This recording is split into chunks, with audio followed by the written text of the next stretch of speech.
Dia tanya sama tukang perak, bagaimana sih proses pemurnian perak? Tukang peraknya menjawab gini, pertanyaan yang pertama gini, gimana caranya gitu ya? Terus tukang peraknya bilang begini, Bu, waktu kita lagi proses pemurnian, saya letakkan perak itu di dalam api, Bu, gitu. Terus Roh Kudus bicara sama dia, oh iya ya, ketika sedang diproses sama Tuhan gak enak ya, seperti masuk dalam api.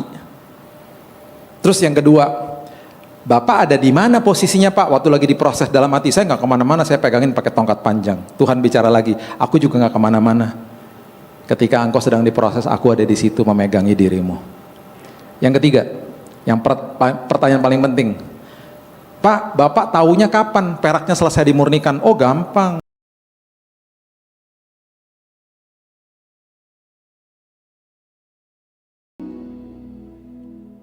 Bapak terima kasih buat hidup yang berharga ini ya Tuhan. Terima kasih buat masa depan yang ditanggung penuh oleh Tuhan. Bahkan di hari Senin besok Tuhan sudah ada di sana menyiapkan hal terbaik bagi kami. Kami tahu bahwa firman-Mu adalah pelita bagi langkah-langkah kami. Itu sebabnya kami membutuhkan firman Tuhan, bukan sekedar hanya mengerti saja. Hidup kami harus dikuasai firman. Kami sambut firman kebenaran hanya di dalam satu nama-nama yang indah, Yesus Kristus Tuhan dan Juru Selamat kami. Kami sudah berdoa dan senantiasa mengucap syukur. Kita sama-sama katakan amin. Haleluya. Silakan duduk. Shalom. Wow. Saya belum pernah ke sini, jadi saya harus memperkenalkan diri saya. Adik saya pernah ke sini ya katanya? Pernah ya? Oke. Ya, saya 11-12 lah sama dia. Kalau dari Lantang berarti Papa Manado. Tapi kalau Manado kenapa kok gelap begini kulitnya? Karena mama saya orang India. Perpaduan yang sangat aneh gitu ya. Dan opa oma saya datang ke Indonesia dari India asli tahun 1920 dan uniknya mereka sudah orang Kristen karena memang India adalah jajahan Inggris. Mereka kerja di pabrik rokok sebagai akuntan ekspatriat tahun 1920 di kota Pasuruan. Mereka akhirnya keluar dari situ karena mereka tidak sejahtera lama-lama kerja di sana. Mereka mendirikan gereja GPDI di Batu Malang. Jadi ya, saya besar di keluarga yang sangat Kristen sekali. Opa oma saya sudah meninggal, saya nggak pernah ketemu sama mereka. Yang menjadi gembala sidang di gereja di Batu Malang sepupu saya, sudah generasi ketiga. Mama saya pindah ke Jakarta tahun 60, papa saya pindah dari Manado tahun 60, ketemu di GPDI Ketapang di Jakarta. Mereka nyanyi di paduan suara, lihat-lihatan, jatuh cinta, menikah, jadilah saya. Istri saya orang Chinese, anak saya gado-gado, udah campuran. Dua-duanya katanya nggak mirip sama saya, kata teman-teman saya, kutuk sudah dipatahkan, kurang ajar teman-teman saya. Anak saya yang kedua, mukanya kayak mamanya, waktu masih kecil boboho, bulet, Chinese gitu ya. Saya berdoa Tuhan, nggak apa-apa lah kalau sekarang nggak mirip, tapi nanti kalau dia beranjak dewasa, buatlah mirip sama saya. Sekarang dia sudah 15 tahun, sudah lebih tinggi dari saya, dia pemain basket, makin beda mukanya. Setiap kali saya jalan sama dia, orang banyak berpikir saya nyulik anak gitu ya. Tapi itu anak saya. Kalau Bapak Ibu tanya rambut saya sudah kemana, sudah almarhum dipanggil Tuhan duluan. Sudah, jadi kalau ada silauan lampu, mohon maaf ya. Istri saya suka bilang, kamu minta maaf tuh sama jemaat kalau di atas mimbar suka silau kepalanya, memantulkan cahaya. Anggap aja urapan Tuhan. Oke. Hari ini kita mau bicara soal komitmen. Komitmen itu sesuatu yang gak enak, dan seringkali gampang dan sembarangan bahkan diumbar sama manusia dan manusia tidak mengerti dasar daripada komitmen yang sebenarnya. Komitmen itu adalah sesuatu yang sulit sebenarnya kalau kita nggak tahu esensi atau intinya. Sekarang masalahnya gini, kita diminta untuk komit sama Tuhan, kita diminta untuk taat sama Tuhan, tapi Tuhannya kita nggak lihat. Pernah nggak lihat Tuhan Yesus? Dan nggak akan pernah lihat dia. Kecuali nanti kita udah sampai sama-sama dia di rumah Bapa. Nggak akan pernah dia ngelihat dia. Itu sebabnya ketika kita tidak lihat dia, terus kemudian kita diminta untuk percaya. Kan susah. Terus kemudian kita diminta untuk hanya mendengar suara dia. Lewat khotbah, pembacaan firman, kesaksian teman, suara Roh Kudus, itu pun suara Roh Kudus atau suara Tuhan tidak audible. Kan susah. Terus kita diminta untuk percaya. Sekarang contohnya gini, kita punya 5 panca indera dalam tubuh ini.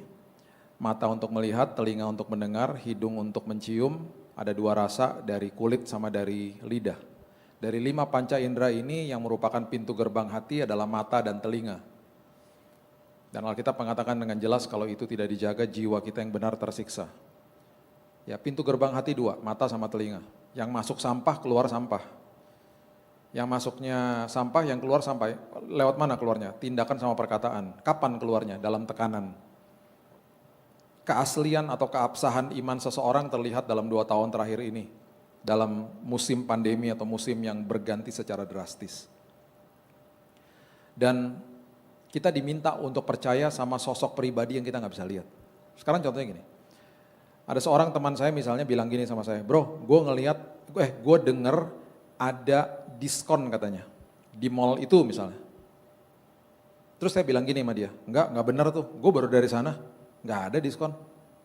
Percaya enggak dia? Langsung percaya. Karena apa yang dilihat lebih berkuasa daripada apa yang didengar, secara panca indera. Sekarang kita enggak lihat Tuhan loh, secara jasmani ya. Terus kita diminta untuk mendengar suara dia yang tidak audible. Itu sebabnya kalau kita bilang saya mau komit sama Tuhan, kalau kita nggak ngerti esensi daripada komitmen, itu sebabnya orang bergelimpangan, berjatuhan imannya. Firman Tuhan mengatakan apa di Amsal 4? Arahkan telingamu kepada ucapanku, simpan di dalam lubuk hatimu, karena itu adalah sumber daripada kehidupan bahkan kesembuhan bagi yang sakit. Dengan fakta ini, dengan kenyataan ini, Yesus ketika dia baru bangkit, kemudian dia mau naik ke surga, dia melakukan sebuah transisi yang dia mengajarkan kepada kedua murid yang juga bukan ring satunya dia, ketika mereka sedang pulang ke Emmaus sebenarnya. Itu sebenarnya kalau kita pelajari Lukas 24, itu ditulis sama Dr. Lukas cukup detail. Dan itu adalah pelajaran ketika dia mau bangkit, dia mau naik ke surga yang dia akan menjadi maha hadir ketika dia naik ke surga. Itu adalah pelajaran di situ di mana mata kedua murid itu dibutakan sama dia. Transisi. Sebentar lagi kamu nggak lihat saya. Susah loh.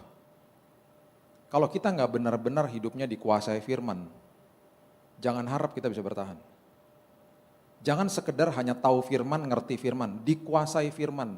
Jangan sekedar baca Alkitab, biarkan Alkitab baca kita. Kita nggak bisa cuman ritual-ritual begitu-begitu aja. Terus kemudian kita kurung Tuhan di dalam gedung gereja. Ingat, ini gedung gereja loh. Gerejanya kita, eklesia, orang-orang yang dipanggil keluar. Kalau kita nggak ngerti prinsip ibadah, kita keluar dari tempat ini sama aja. Kita kurung Tuhan di sini. Doa berkat nanti disampaikan, ibadah jalan terus di luar sana. Formatnya beda-beda. Kenapa? Prinsip kerajaan. Yang dulu ketika masuk ke dalam perjanjian lama, semuanya yang sakral adalah fisik. Masuk perjanjian baru, dimentahkan sama Yesus. Semuanya dimasukkan ke dalam hidup manusia. Makanya Matius 12 mereka pada heboh ketika Yesus bilang gini, bentar lagi ada yang melebihi bait Allah. Bingunglah murid-muridnya, bait Allah kedua kan besar banget gedungnya. Hah, lebih besar? Markus 13 mengatakan mereka baru keluar dari bait Allah, mereka katakan, apalagi yang lebih besar dari ini? Orientasinya gedung soalnya. Dipertajam sama Paulus, tubuhmu adalah bait Allah. Makanya 2 tahun lalu ketika orang-orang pada bilang, teman-teman hamba Tuhan pada bilang gini, gereja ditutup Pak, nggak bisa ditutup. Yang ditutup gedungnya. Yang ditutup gedungnya, gereja harus ditutup. Karena gereja adalah eklesia, orang-orang yang dipanggil keluar, dimasukin sini sama Yesus. Dulu yang sakral pengorbanan, sekarang udah nggak lagi, pengorbanan tanpa ketaatan nggak ada artinya. Dimasukin sini sama Yesus. Dulu yang sakral sabatnya, fisiknya, sengaja dia menyembuhkan orang di hari sabat. Karena dia bilang apa? Masuk ke dalam Ibrani, masuklah dalam perhentianku. Maksudnya pikiran dan hati masuk dalam perhentianku. Kalau itu nggak ngerti, percuma. Akhirnya apa yang dilakukan sama manusia, kita akhirnya mensakralkan tata ibadah. Dan kita berpikir bahwa secara organik saya akan bertumbuh. Nggak bisa, ini sarana. Ini semua sarana, hormati tata ibadah, hormati denominasi, sinode agama Kristen, hormati. Tapi inti daripada perjalanan kita bersama Tuhan, kejar Yesusnya. Jangan kejar berkat, jangan kejar-kejar hal-hal kayak begitu, jangan kejar-kejar produk-produknya, kejar Yesusnya. Makanya saya selama bertahun-tahun ini ya, karena saya udah capek dengar-dengar pengajaran-pengajaran yang ngawur-ngawur. Saya sampai bilang, Tuhan saya mau bongkar, kira-kira 15 tahun lalu saya bilang, Tuhan saya mau bongkar nih kata berkat. Ngawur ngajarnya. Saya tanya sama teman-teman di STT, kamu ngerti berkat dari mana ngajarnya? Ya kan senior-senior udah pada ngobrol khotbah ini begitu. Lah kamu belajar apa? Ya katanya senior-senior Pak, ngawur aja. Makanya saya selalu katakan berkat itu gak ada hubungan sama materi, itu sekunder. Jangan dikejar-kejar itunya, makanya ikut Tuhan akhirnya transaksi sama Tuhan. Tuhan dianggap dewa akhirnya. Ketika kita berhadapan sama masalah, yang diubahkan adalah kita bukan masalahnya, itu berkat yang sebenarnya. Masalahnya urusan Tuhan. Yang pastikan di dalam hidup ini saya yang berubah. Itu baru komitmen namanya. Kalau enggak gitu-gitu aja hidup kekristenan. Kita berpikir secara organik kalau saya masuk ke dalam gedung gereja saya akan bertumbuh, nggak bisa. Hormati tata ibadah, hormati perkumpulan seperti begini, saling menguatkan satu sama yang lain. Tapi ibadah jalan terus, kalau enggak kita jadi orang munafik. Saya diantar pulang sama diakones gereja yang saya kenal bertahun-tahun, suruh naik mobilnya pulang sama supirnya. Baru 5 menit naik mobilnya pulang, supirnya tiba-tiba ngomong begini, Pak, ada kerjaan nggak buat saya Pak? Hah, kerjaan? Kenapa Mas? Mobilnya bagus, gaji pasti bagus. Tiba-tiba dia nangis, saya udah gak tahan Pak kerja di sini. Kenapa Mas? Setiap hari saya dianjing-anjingin. Hah, dianjing-anjingin? Sama siapa? Sama ibu yang tadi itu kan majikan saya. Yang benar Mas, saya kenal ibu itu udah bertahun-tahun Mas. Ibunya orangnya baik Mas, saya bilang gitu. Tahu dia bilang apa? Kalau hari Minggu baik Pak. Kalau Senin sampai Sabtu Pak, ngeri Pak. Saya belok kiri salah anjing, belok kanan salah anjing, sampai saya mimpi anjing Pak. Pembantu-pembantu di rumah dianjing-anjingin sampai anjing di rumah pun takut sama ibu Pak. Pak tolong saya Pak. Sebelum saya keluar dari mobil dikasih nomor teleponnya, ingat saya Pak, saya rasa seperti Yesus di kayu salib ketika penjahatnya bilang ingat aku Tuhan sebelum masuk Pak. Saya kehilangan nomor teleponnya, kalau nggak ada saya kasih aja di sini, suruh kerja buat gereja di sini. Kasihan itu masnya itu. Saya malu loh, saya malu. Karena orang Kristen banyak yang begitu. Suami istri bertengkar di dalam mobil ketika masuk ke dalam, udah mau sampai gedung gereja, udah stop dulu, ntar lanjutin ntar, ibadah dulu sekarang. Masuk gedung gereja shalom, semua manis-manis hari Minggu.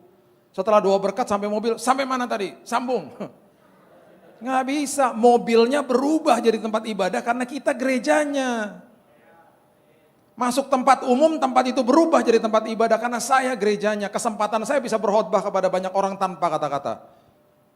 Berapa banyak di antara kita yang nyalamin satpam ketika buka pintu? Makasih ya Mas. Berapa banyak di antara kita yang bilang sama petugas di toilet, bilang terima kasih ya Mas, toiletnya bersih. Sampai-sampai saya tegur mereka sampai kaget sendiri karena mungkin nggak pernah ditegur kali ya, atau mungkin saya yang serem kali ya. Iya Pak. Jangan takut Mas. Itu harus mengerti itu dulu.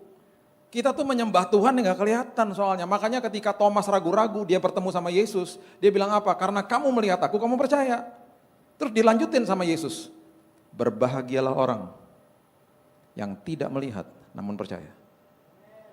Berbahagia itu artinya makarios, diberkatilah orang, diberkati kita semua yang duduk di tempat ini. Yang tidak lihat dia namun percaya. Itu dulu deh, itu dasarnya itu dulu, kita mengagungkan Kristus itu dengan itu dulu deh. Kita sadar bahwa kita nggak lihat, tapi kita percaya. Kita percaya sama dia punya firman, 7.000 lebih janji firman Tuhan. Kalau ketika kita ngerti itu, kita bisa masuk ke dalam ranah yang namanya, oke, saya mau komit sekarang sama Tuhan saya. Komitmen, yang pertama ya. Komitmen sama Tuhan, kalau kita mau belajar komitmen, kita nggak bisa memberikan kondisi kepada orang yang kita komit. Itu komitmen yang benar. Komitmen tuh nggak ada gini, gue komit tapi lo komit juga sama gue ya gitu. Akhirnya orang transaksi sama Tuhan. Kalau saya buat begini, Tuhan berikan ini ya Tuhan. Kalau enggak, nanti saya begini-begini. Tuhan kalau ntar saya buat, Tuhan janji loh, Tuhan kasih gini-gini. Emangnya Tuhan asuransi apa? Ban serep, kalau lagi butuhnya dipakai segala macam, enggak bisa. Daniel 3 ayat 17 sampai 18, itu kalau saya baca tuh merinding saya, coba baca ya. Daniel 3 ayat 17, Sadrak, Mesak dan Abednego, Hanael, Misael dan Azaria, nama asli mereka. Dikatakan begini, mereka mau dimasukin ke dalam tunggu api. Kita udah tahu ujung ceritanya lah. Ya kalau dulu besar di sekolah minggu suka ada peragaannya kan. Mereka masuk ke dalam tungku api, jubah mereka tidak terbakar karena ada malaikat beserta dengan mereka. Sekarang mereka tahu nggak ujung cerita kisah hidup mereka seperti begitu? Nggak tahu. Kita kan udah baca, kita udah tahu ujungnya. Mereka nggak tahu, mereka akan dihukum mati, dibakar hidup-hidup loh. Sekarang hukuman mati sekarang, ditembak dalam sepersekian detik mati udah. Manusiawi itu sebenarnya. Dan dia harus ditembak di sini, di jantungnya. Di Amerika lethal injection. Seolah-olah seperti dibius langsung hilang. Ini dibakar hidup-hidup, kalau nggak kuat iman, nyerahlah mereka pasti. Udahlah, gila lu dibakar hidup-hidup, kita nyembah aja dulu dewanya, ntar kita minta ampun sama Tuhan, beres sudah. Kalau mereka nggak kuat iman begitu. Tapi ini pernyataan mereka katakan begini ayat 17. Jika Allah kami yang kami puja sanggup melepaskan kami, maka ia akan melepaskan kami dari perapian yang menyala-nyala itu dan dari dalam tanganmu ya Raja. Mereka disuruh nyembah patung yang didirikan oleh Raja Nebukadnezar. Perhatikan kalimat berikut ini, tetapi seandainya tidak. Kami tahu Tuhan kami sanggup melepaskan kami, tetapi seandainya tidak. Seandainya tidak terjadi sesuai dengan keinginan kami. Itu maksudnya. Hendaklah Tuanku mengetahui ya Raja, bahwa kami tidak akan memuja dewa Tuanku dan tidak akan menyembah patung emas yang Tuanku dirikan itu. Dengan kata lain, saya tahu Tuhan saya sanggup. Tapi kalau enggak terjadi sesuai dengan keinginan saya tahu bahwa jalan dia bukan jalan saya, rancangan dia bukan rancangan saya, tetap aja saya akan komit. Tetap aja saya akan katakan, Tuhan baik, titik. Bisa nggak gitu? Sama Tuhan yang kita nggak lihat. Makanya jangan kasih kondisi sama Tuhan. Ya. Tahun 2019 saya didiagnosa kanker, mungkin udah dengar kali kisahnya ya. Saya didiagnosa kanker darah, dokter katakan kepada saya umur saya cuma 3 bulan. Saya terkena infiltrasi zat asing. Dokter bingung karena ngerokok enggak, tinggal dekat pabrik enggak, kerja di pabrik juga enggak, hidup sehat, olahraga, kok bisa terkena? Hasil tesnya infiltrasi zat asing. Akhirnya ditemukan bahwa itu ternyata gara-gara deodoran yang saya pakai selama 2 tahun terakhir membuat kulit saya gatelan semuanya. Jangan abis ini nggak pakai deodoran ya. Ini maksudnya gini kata dokter, kalau pakai produk apapun kulitnya gatal stop. Karena itu berarti tubuhnya nolak gitu loh. Saya pakai terus, gatal masuk infiltrasi zat asing. Saya tanya, stadium berapa dok? Gak ada stadiumnya, yang ada jenis. Jenisnya saya adalah jenis yang paling akut. Sama persis seperti Ibu Ani, almarhum Ibu Ani Yudhoyono. Saya masuk bulan Januari, beliau masuk bulan Februari. Dalam hitungan 3 bulan beliau meninggal, saya nangis depan TV. Karena saya tahu rasanya gimana darah habis. Darah merah kalau habis, tinggal 4, tinggal 3, itu nggak bisa jalan udah. Itu kan pengantar oksigen, menggap-menggap udah nggak bisa jalan. Saya masuk rumah sakit udah dengan kursi roda, karena semua darahnya habis. Divonis 3 bulan, mati. Dokter bilang gini sama saya, Pak, besok kita akan bolongin dadanya Bapak, karena nanti selang kemonya dimasukin lewat situ. Bukan lewat tangan. Bapak masuk ruang tindakan. Oke. Kemudian setiap hari Bapak akan diinjeksi 500 mili seperti botol aqua, 500 mili dikali 7 hari non-stop berarti 3,5 liter cairan kemo. Itu semua masih oke lah pas dia jelasin begitu. Yang mengerikan adalah ketika dia ngomong begini, Pak, 1 tetes dari cairan itu kalau jatuh ke tangan suster ketika suster lagi beberes, tangannya suster kebakar Pak, 1 tetes saja. Bapak bisa bayangkan 500 mili dimasukin ke dalam tubuh Bapak, hancurlah organ-organ tubuh Bapak, melepuh. Jadi setelah pengobatan Pak, 70% dari pengobatan ini gagal total, Bapak melepuh, hancur organ-organnya, Bapak masuk ICU, Bapak koma, Bapak mati. Ya ngapain diobatin dalam hati saya? Kemudian dia bilang begini, Pak, sebelum kami masukin cairan itu, Bapak sama Ibu harus tanda tangan. Supaya kalau Bapak meninggal, Ibu tidak akan tuntut rumah sakit. Tanda tangan. Di situ saya, karena paginya saya baru baca firman Amsal 4 ayat 20, saya kutip ayat itu. Arahkan telingamu kepada ucapanku, simpan di dalam lubuk hatimu, karena itu sumber daripada kehidupan dan kesembuhan. Jadi saya mulai katakan, Tuhan, saya katakan sama istri saya, itu kan kenyataan. Tapi yang firman Tuhan katakan kan kebenaran. Saya mulai keluar sebuah pewahyuan, kenyataan harus tunduk sama kebenaran. Saya mulai katakan itu berkali-kali, setiap hari. Dan betul setelah seminggu kolaps, badan saya hancur. Saya bersin pagi-pagi yang keluar darah semua, hancur. Saya dimasukin ke ruang tindakan berkali-kali, hampir mati berkali-kali. Setiap kali sudah kolaps, karena ketika leukosit atau darah putih udah menginjak angka 0, jadi darah putih saya tuh 0. Kalau darah putih 0 berarti pertahanan tubuh nggak ada. Bakteri yang tadinya diem-diem manis-manis di dalam tubuh merajalela semuanya. Panas 41 derajat sampai goyang-goyang tempat tidur, saya kolaps. Dan mata saya udah putih semuanya, dipasangin alat mau ditarik ke ICU, setiap kali mau ditarik ke ICU nggak pernah jadi, karena Tuhan bangkitkan saya. Lapar pengen makan, panasnya turun, dokter langsung bilang copot, nggak jadi. Berkali-kali begitu. Singkat cerita, dalam hitungan 1 bulan, tiba-tiba saya nafsu makan, saya mulai pulih, sariawan nggak ada, padahal dokter bilang saya adalah pasien pertama yang tidak punya sariawan di mulut karena udah pasti ada sariawan. Karena itu panasnya luar biasa cairan itu. Dan bisa makan, dan pasien pertama juga yang bisa makan sampai 2 porsi dan kelaparan terus. Dalam hitungan 1 bulan, singkat cerita aja. 10 dokter cek saya di Singapore General Hospital, mereka tidak bisa menemukan sel kankernya, hilang. Hilang. Nah, yang saya mau sampaikan adalah gini, anak saya yang pertama itu lagi ada di Singapura, sekolah di sana SMA, menghadapi ujian akhir kelas 3 SMA. Anak saya yang kedua menghadapi ujian juga kelas 6 SD di Jakarta.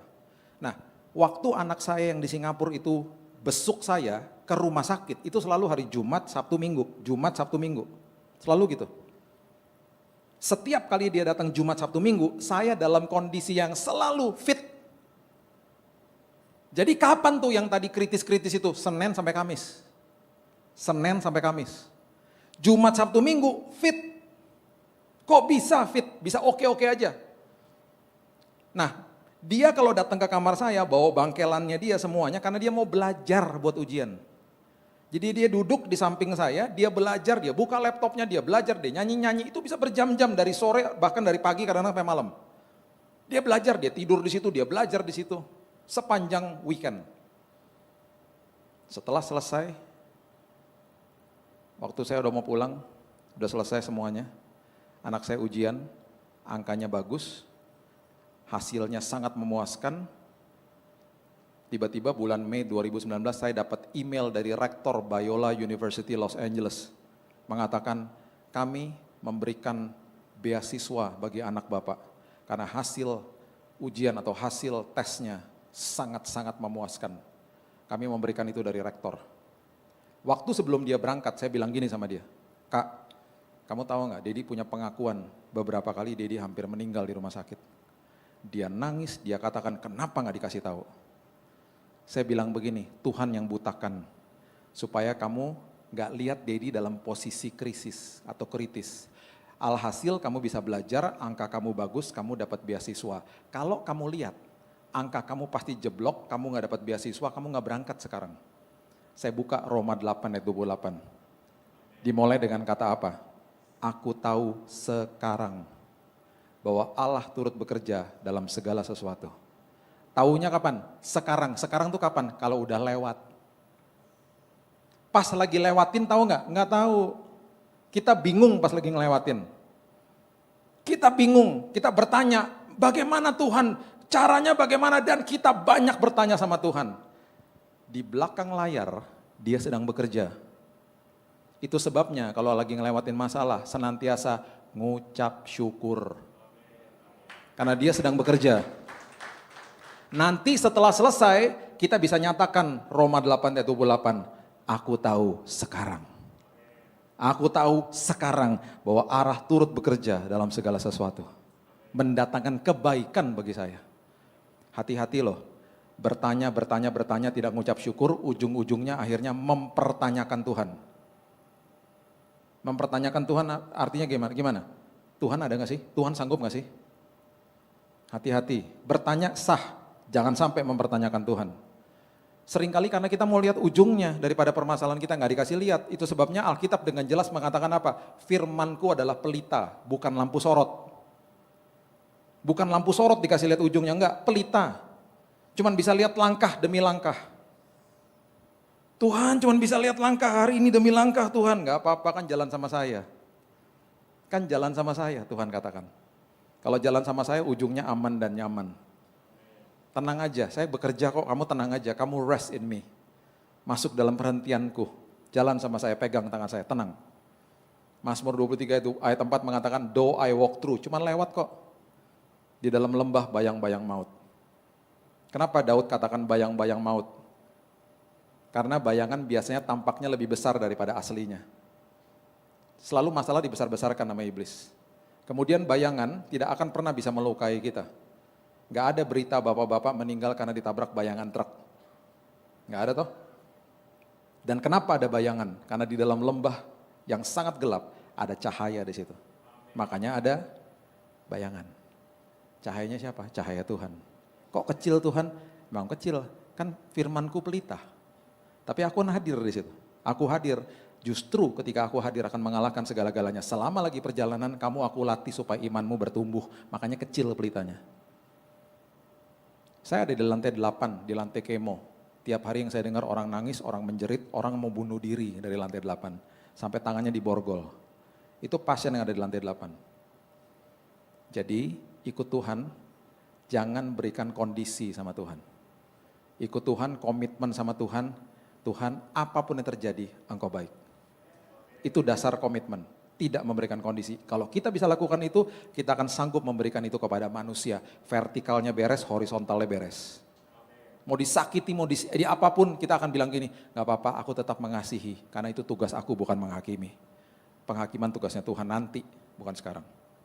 Yang kedua, di dalam setiap komitmen, kita kerap kali lupa sama kasih mula-mula. Karena komitmen itu hebat di awal, betul atau betul? Setiap kali ada jatuh cinta, siapa yang pernah jatuh cinta coba angkat tangan sama-sama, 1, 2, 3. Terima kasih Tuhan, yang gak katakan ampuni mereka, mereka pembohong-pembohong semua Tuhan. Bohong banget, gak normal banget gak jatuh cinta. Jatuh cinta itu letaknya di emosi ya, kalau namanya kasih itu letaknya di roh, itu beda loh. Jatuh cinta itu bisa terusik, bisa hilang kapan saja, kalau kasih itu kekal, itu nanti another day lah ya. Oke, di dalam orang yang sedang first love, kasih mula-mula, selalu ada 3 elemen ini. Kualitas, prioritas, intensitas, dan kualitas. Prioritas, intensitas, dan kualitas. Coba pikir balik baik-baik dulu waktu jatuh cinta, kita akan memberikan prioritas kepada orang itu. Saya datang ke rumah pacar saya dulu, sekarang jadi istri saya, dia bilang, kamu kan sibuk kok bisa sih? Prioritas. Terus intensitas, intens ketemunya. Plus kualitas, kalau ketemu tuh HP ditaruh, dua-duanya, kalau di food court ya, lihat ada dua HP ditaruh lagi gini, dua-duanya gini. Itu lagi baru jatuh cinta. Kalau dua-duanya begini, itu berarti udah 15 tahun kawin. Udah gak peduli, udah gak ngobrol. Nah, orang yang jaga prioritas, intensitas, dan kualitas itu sama dengan konsisten. Catat itu baik-baik. Orang yang konsisten jarang. Orang yang konsisten dimintai pendapat sama orang lain, karena konsisten. Dulu waktu masih pacaran telepon-teleponan sama istri saya, sampai hari ini masih telepon-teleponan, masih. Karena saya bilang sayang, kita jaga ya prioritas, intensitas, dan kualitas. Tadi on the way kesini masih ditelepon sama dia. Halo, halo. Udah bingung mau ngobrol apa, semua udah diobrolin. Jadi cuma halo-halo aja udah gitu, udah ya bye, bye, bye. Makanya saya masuk ke dalam mobil gokar satu hari, ada kalung salib supirnya, saya dalam hati, wah shalom Pak, saya langsung gitu, oh Pak shalom Pak, oh, anak Tuhan juga Pak, iya, wah ngobrol-ngobrol. Tiba-tiba dia dapat telepon. Ya, tar dulu, saya lagi sama penumpang nih, jangan telepon-telepon, bawel banget sih, prok ditaruh teleponnya. Ih, galak banget Pak, siapa tuh Pak? Istri saya, telepon-telepon mulu. Aduh. Pak, emang dulu waktu pacaran kayak begitu? Ya enggak lah, waktu pacaran kita manis-manis dong. Kalau enggak dapat saya, dia bilang gitu. Kenapa hari ini begini Pak? Gitu. Bawel Pak, suka telepon-telepon terus. Prioritas, intensitas, dan kualitas. Jaga. Ketika itu dijaga, kita akan mendapati hidup kita konsisten. Makanya orang ya baru jatuh cinta sama Tuhan, susah diajak ngopi-ngopi. Bro, ngopi yuk bro, hari Senin, gak bisa bro, kelompok sel. Lo rohani banget lo bro, jatuh cinta sama Tuhan. Selasa, gak bisa, kelompok sel yang kedua. Banyak banget, iya, semua rumah gue datengin. Rabu, gak bisa, kebaktian tengah minggu, buset, banyak banget ibadah lo, iya. Kamis, kelompok sel ketiga. Gila lu bener-bener semua rumah, iya makan gratis soalnya cuy. Kurang ajar lu. Jumat, nggak bisa latihan, PW. Sabtu, youth. Lah lu kan udah tua, jangan salah. Youth gue ikutin, kadang-kadang sekolah minggu gue masukin. Gue haus, semua firman dalam semua level gue ikutin. Saking hausnya. Minggu, nggak bisa bro. Lo nggak tahu gereja gue. Jam 8, jam 10, jam 1 ada ibadah. Nah habis jam 1 nggak bisa, gue nyapu-nyapu di gereja. Gue lagi proses mau minta kunci pintu gereja sama pendeta gue. Kalau perlu gue tinggal dalam gereja, gue cinta bro sama Tuhan bro. Nggak bisa bro, nggak ada waktu. Tungguin aja tuh 6 bulan lagi. Telepon lagi, bro ada waktu buat ngopi gak? Iya banyak bro, banyak. Udah fleksibel gue sekarang, udah gak ibadah-ibadah lagi, cukuplah sekali aja. Hari Minggu juga jam 1 siang gue sekarang fleksibel udah. Saya gak bilang kita harus ibadah tiap hari, bukan. Tapi orang-orang kayak begini, orang-orang yang selalu punya first love, itu kualitasnya luar biasa, prioritas intensitasnya luar biasa, kenapa gak dijaga? Orang yang baru masuk tempat pekerjaan di yayasan saya, ya kalau masuk kerjaan saya tanya sama HRD saya, itu mereka ngomong apa sih? Selalu ngomong gini, saya akan berikan yang terbaik. Selalu gitu. Nanti udah 1 bulan, setelah 6 bulan, udah berubah udah. Jaga kasih mula-mula. Kalau mau komitmen sama Tuhan, mau komitmen sama siapa aja, apalagi nanti masuk ke pernikahan. Dan apalagi kalau sudah di pernikahan, balik ke kasih mula-mula. Jadilah orang-orang yang konsisten. Saya masih peluk istri saya, di depan anak-anak. Anak saya sudah 22 tahun dan 15 tahun. Saya masih bilang sama dia, I love you di depan mereka. Supaya mereka tahu nanti kalau mereka punya pasangan, mereka harus begitu juga. Konsisten. Jangan lupa itu. Yang ketiga, setiap kali kita komitmen, pasti diuji. Nggak mungkin enggak. Pasti diuji. Perhatikan ini baik-baik. Setiap kali ada pergumulan hidup, selalu lihat dari kacamata ujian, bukan cobaan. Ujian tuh gini, mengeluarkan kelemahan saya, dan memakai kelemahan itu untuk membuat saya lebih baik. Itu ujian. Kalau cobaan beda, mengeluarkan kelemahan saya dan memakai kelemahan itu untuk menghancurkan saya. Itu cobaan. Jadi kalau ada sebuah pergumulan di depan kita, langsung bilang ini kesempatan buat aku diuji. Makanya namanya ujian matematika, betul? Ketika dapat hasilnya nomor 2 sama nomor 3 salah, kita langsung tahu, oh itu kelemahan saya nggak belajar, saya nggak tahu formulanya. Dikeluarkan kelemahan kita. Waktu kita belajar lagi, diuji lagi, bisa nggak? Bisa. Beda sama cobaan, mengeluarkan kelemahan kita dan memakai kelemahan itu untuk menghancurkan kita. Kita makanya ya, kita tuh sekolah kehidupan sampai habis, sampai nanti Yesus datang. Mata pelajarannya mana? 1 Korintus 13 ayat 4-7. Kasih itu sabar, murah hati. Lihat aja tuh mata pelajarannya. Jangan kaget kalau kita baca, lah semuanya gue belum lulus. Nah loh, saya gini-gini juga belajar. Nggak ada orang yang sempurna, disempurnakan terus, sanctified by Him, by the blood. Setiap hari. Saya juga punya kelemahan. Kelemahan saya apa? Saya tinggal di Jakarta yang tahu aja motornya ada 16 juta di Jakarta. Mobil disalip motor, daging juga disalip. Disalip, satu hari saya nggak pernah lupa, saya kaget. Disalip, saya klakson pin gitu. Motornya berhenti, buka helm. Apa lo? Wah, hamba Tuhan manusia juga. Apalagi darah Manado. Darah panas suka makan sambal, ya nggak? Istri saya punya password yang paling hebat, dia pegang kaki saya. Sayang, udahlah sayang. Jangan-jangan nanti dia jemaat. Kalau saya dengar kata jemaat, langsung luluh hati saya. Iya ya, mungkin dia jemaat, dia lagi bete hari ini ya. Setiap kali ada motor nyebelin, istri saya selalu bilang, itu jemaat. Sampai saya bilang, ini jemaat gereja mana, kurang ajar semua. Tapi itu password paling jitu. Itu sekolah kehidupan saya ngaku nih. Itu sekolah kehidupan saya. Dan akhirnya saya bilang apa? Enggak Tuhan, saya nggak mau kayak begini. Soalnya kesel kan gitu loh. Karena membahayakan dia juga, apalagi lagi bawa anak. Terus anaknya berdiri lagi di atas motor. Terus begini-begini lagi, kan ngeri. Dikasih tahu dia marah. Akhirnya saya bilang, Tuhan ini sekolah kehidupan bagi saya. Keluarkan kelemahan saya dan pakai kelemahan itu membuat saya lebih baik. Makanya namanya ujian matematika, bukan cobaan matematika. Anak-anak siap-siap, besok ada cobaan matematika. Di akhir tahun ini, siap-siap ada cobaan nasional, bukan ujian nasional. Enggak, ujian nasional namanya. Contoh ya, contoh. Misalnya Yesus berdiri di depan sini. Dia ngajakin kita pergi ke Singapura. Yang pertama naik pesawat 1,5 jam sampai, yang kedua jalan kaki 1 bulan baru sampai. Pilih yang mana, jangan bohong. Naik pesawat lah ya, ngapain Tuhan jalan kaki 1 bulan ya. Ambil contoh ya, coba. Siapa namanya? Rifan, oke. Misalnya saya ketemu sama Rifan di pesawat, ya duduk bersebelahan. Kenalan dong. Bro, kayaknya pernah lihat loh. Oh iya di GB Intermark. Oh iya. Ngobrol-ngobrol, kepotong sama makan, kepotong sama tidur, sampai di Singapura kita tukar-tukaran nomor HP. Bro, kalau ketemu ntar kontak-kontak ya gitu. Satu hari saya ketemu sama dia di sebuah mall. Bro, ingat gua nggak? Billy botak Garuda Singapura. Si Rifan gini. Oh iya, apa kabar? Oh, ngobrol, saya sama istri saya.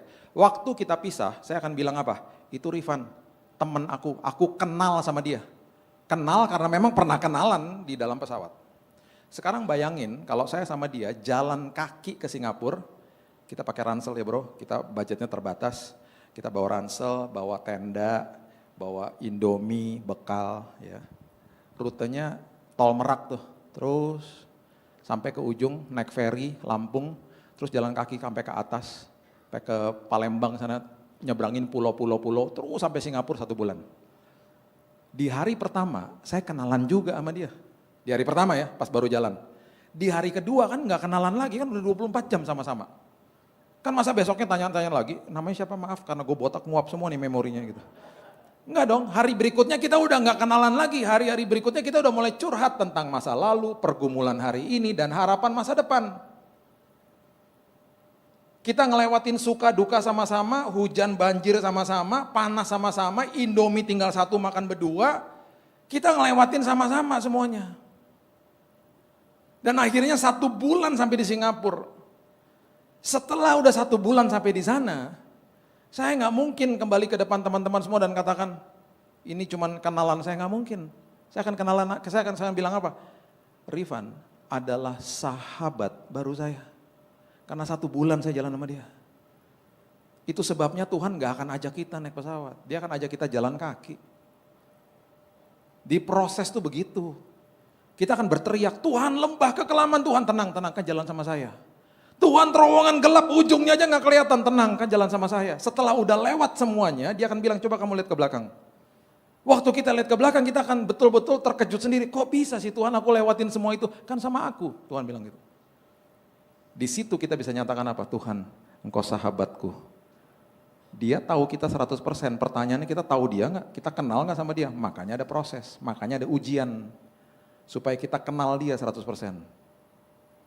Jadi ketika ada ujian, senyum, bilang terima kasih Tuhan. Kesempatan, Paulus katakan, di depan kesengsaraan kesempatan aku belajar tekun. Karena lahir 2 buah, tahan uji sama pengharapan yang tidak pernah mengecewakan. Karakterku diubahkan. Aku jadi punya pengharapan, ini kesempatan aku belajar tekun kalau ada masalah di depanku. Gitu. Anak saya, waktu Raina ini waktu masih kecil, saya punya waktu dating time berdua sama dia. Dating time terus sampai dia sekarang udah 22 tahun. Waktu dia masih kecil, kalau kami pergi berdua, kami suka terjebak di belakang lift yang paling belakang, berdiri di paling belakang. Dan berkali-kali dia tarik-tarik celana saya, Dad lift me up, please gendong, angkat dong please. Dan berkali-kali saya bilang, jangan sayang nggak bisa sayang, ini liftnya penuh orang, ribet ngangkatnya, nanti ya sayang sabar ya gitu. Berkali-kali saya ngomong begitu. Sampai 1 hari saya nggak pernah lupa di Kelapa Gading Mall, kita di belakang lift udah penuh dengan orang sebelum pandemi ya pastinya. Dan dia tarik-tarik celana saya baru nyadar, iya ya pemandangan di bawah tuh nggak enak banget loh. Bayangin ya, di belakang lift paling belakang, pendeknya cuma segini. Itu di depan dia betul-betul pemandangan yang gak nikmat. Yang udah ketawa, senyum-senyum, udah dapat pewahyuannya, yang belum ngerti tanya maksudnya apa sih gitu. Kalau sampai terjadi hal-hal yang tidak diinginkan, kena duluan anak saya. Yang ketawa sudah dapatkan pewahyuannya, belum maksudnya apa ya. Kalau masih belum ngerti juga nanti masuk ke dalam lift, kan sekarang udah boleh tuh rada-rada rame ya. Berdiri paling belakang terus begini. Oh iya baru ngerti gue. Di situ saya nggak pernah lupa ketika saya sadar bahwa nggak enak banget di bawah, saya gendong itu anak. Saya bilang permisi ya mas, saya gesek-gesek dikit, saya gendong dia dan saya nggak pernah lupa waktu saya gendong dia mukanya begini. Lega. Waktu mukanya lega, liftnya masih rame nggak? Masih. Kenapa mukanya lega? Karena pemandangannya setinggi pandangan saya. Jadi kalau lewatin masalah, bilang gini sama Tuhan, gendong aku Tuhan. Supaya aku lihat dari perspektifnya Tuhan, bukan dari perspektif aku. Masalahnya tambah berat kadang-kadang. Makin berat kadang-kadang. Terus tiba-tiba gini, kok ada damai sejahtera ya? Kok ada sukacita ya? Kok ada hikmat ya? Kok ada pengharapan ya? Karena lagi digendong sama Tuhan. Diterobos semuanya. Maleakhi 3 ayat yang ketiga, coba lihat. Saya waktunya sampai jam berapa ya? Jam 4? Hah, jam 4? Oke lah. Bentar lagi selesai. Maleakhi 3 ayat 3 mengatakan begini. Ia akan duduk seperti orang yang memurnikan dan mentahirkan perak, dan ia mentahirkan orang Lewi, menyucikan mereka seperti emas dan seperti perak, supaya mereka menjadi orang-orang yang mempersembahkan korban yang benar kepada Tuhan. Ada seorang ibu yang baca ayat ini, dan kemudian waktu dia baca ayat ini, dia tanya sama tukang perak, bagaimana sih proses pemurnian perak? Tukang peraknya menjawab gini, pertanyaan yang pertama gini, gimana caranya gitu ya? Terus tukang peraknya bilang begini, Bu, waktu kita lagi proses pemurnian, saya letakkan perak itu di dalam api, Bu, gitu. Terus Roh Kudus bicara sama dia, oh iya ya, ketika sedang diproses sama Tuhan gak enak ya, seperti masuk dalam api. Terus yang kedua, Bapak ada di mana posisinya Pak waktu lagi diproses dalam hati? Saya gak kemana-mana, saya pegangin pakai tongkat panjang. Tuhan bicara lagi, aku juga gak kemana-mana. Ketika engkau sedang diproses, aku ada di situ memegangi dirimu. Yang ketiga, yang pertanyaan paling penting. Pak, Bapak taunya kapan peraknya selesai dimurnikan? Oh gampang. Ketika saya bisa bercermin di perak itu, saya bisa lihat diri saya sendiri. Selesai pemurniannya. Roh Kudus bicara sama dia, ketika aku memandang dirimu, seolah-olah seperti aku bercermin karena aku melihat karakter Kristus di dalam hidupmu. Selesai prosesnya. Naik levelnya, naik tanggung jawabnya. Jadi ketika masuk ke dalam sebuah proses, yang pertama Tuhan mau supaya kita sadar bahwa dia adalah sahabat kita. Yang kedua tujuannya adalah supaya kita sadar kita adalah serupa dan segambar seperti Tuhan. Karakter kita diubahkan terus sama seperti dia. Ketika dia memandang kita seolah-olah seperti bercermin, wow, aku lihat diriku di dalam dirimu. Selesai pemurniannya. Itu Tuhan. Makanya kalau diuji nikmatnya luar biasa. Ya, yang terakhir, setiap kali ada komitmen pasti ada tandanya, nggak mungkin enggak. Orang yang suka main tenis, kalau mau tahu dia komitmen atau tidak, pasti tangannya besar sebelah. Betul? Pasti besar sebelah. Orang yang punya komitmen dalam bidang apapun, kalau ngobrol pasti menguasai, itu tandanya. Kehidupan orang Kristen, kalau komitmen sama Tuhan pasti punya kesaksian, itu tandanya. Ayat terakhir Lukas 24 ayat 38 sampai 39 mengatakan gini. Akan tetapi ia berkata kepada mereka, mengapa kamu terkejut dan apa sebabnya timbul keraguan-raguan di dalam hati kamu? Lihatlah tanganku dan kakiku, aku sendirilah ini, rabalah aku dan lihatlah karena hantu tidak ada daging dan tulangnya seperti yang kamu lihat ada padaku. Saya nggak pernah lupa. Tahun 99 ketika Yayasan Dulos dibakar, ada seorang yang mungkin udah pernah dengar kesaksiannya, yang dipenggal kepalanya karena gak mau menyangkal Yesus. Dia ketemu Tuhan dan rohnya kembali. Saya menjadi teman baik beliau dari tahun 2000 sampai hari ini. Beberapa minggu lalu masih ketemuan sama dia. Saya terkesima dengar kisahnya karena dia sudah hampir putus kepalanya karena sudah dipenggal sama celurit. Dan 2 minggu ini naik ke surga, ketemu sama Yesus, dibalikin rohnya, masuk ke dalam tubuhnya lagi dan kembali lagi. Dan bahkan di seminar dokter-dokter saraf yang dilakukan di Sydney kalau nggak salah, mereka mengatakan secara medis tidak bisa dijelaskan karena saraf itu kok bisa nyambung dengan sendirinya ketika lehernya itu dijahit sama dokter dan saraf-sarafnya bisa nyambung lagi dan dia hidup lagi dan tidak cacat sampai hari ini. Dan akhirnya mereka mengeluarkan sebuah maklumat yang menyatakan bahwa yang terjadi sama dia itu adalah pure miracle, mujizat yang terjadi. Sampai hari ini kalau saya ketemu dia itu masih ada tandanya di sini. Tanda komitmennya dia kepada Tuhan. Saya bukan mengatakan kita akan martir untuk Tuhan, bukan. Setiap kali ada komitmen pasti ada tandanya. Saya akan tutup dengan kisah ini. Beberapa tahun yang lalu waktu anak-anak masih kecil-kecil, saya dengan teman saya pergi ke kota Makau. Anak saya waktu itu masih kecil, jadi anak saya yang kedua ini saya taruh dia di kereta anak ya biasanya. Tiba-tiba satu hari kami dapat berita bahwa ada makanan enak katanya di mall itu gitu ya. Mallnya sampingnya ada hotel bintang 5 katanya gitu. Terus kemudian teman saya bilang itu nanti bisa naik bus gratis ke sana gitu. Jadi kita cari busnya. Dan kita karena udah mau makan siang jadi kita mau pergi ke sana. Nah, waktu sampai ke tempat terminal busnya, saya mau masukin kereta anak saya di bagasi bus. Kalau bus itu kalau dia ngadep ke depan, bagasi kan di sampingnya. Kan bukan kayak mobil, bagasi kan di samping kalau bus. Saya lihat supirnya kok diam aja gitu. Jadi saya pikir udahlah saya buka sendiri. Saya buka sendiri tempat bagasi, saya masukin kereta anak saya, kami naik bus. Saya tutup lagi, kita naik bus. Waktu sampai di tempat tujuan, sampai di depan hotel bintang 5 dan sebelahnya ada mallnya ya. Jadi berhentinya di lobi hotel. Itu banyak orang di depan. Waktu semua turun, waktu kita udah turun, saya lihat lagi supirnya kok diem aja gitu. Jadi saya pikir ya udah saya ambil aja lagi kereta anak saya buka lagi. Waktu saya lihat ke dalam, aduh keretanya udah masuk ke dalam karena busnya kan goyang kiri kanan dan nggak ada barang yang lain, jadi nggak ada yang bisa tahan tuh itu kereta. Itu kereta anak udah sampai ke dalam. Jadi saya merangkak masuk ke dalam badannya bus. Tiba-tiba saya mendengar pintu busnya ketutup. Jegrek. Waktu pintunya ketutup, tiba-tiba busnya jalan. Saya masih ada di situ.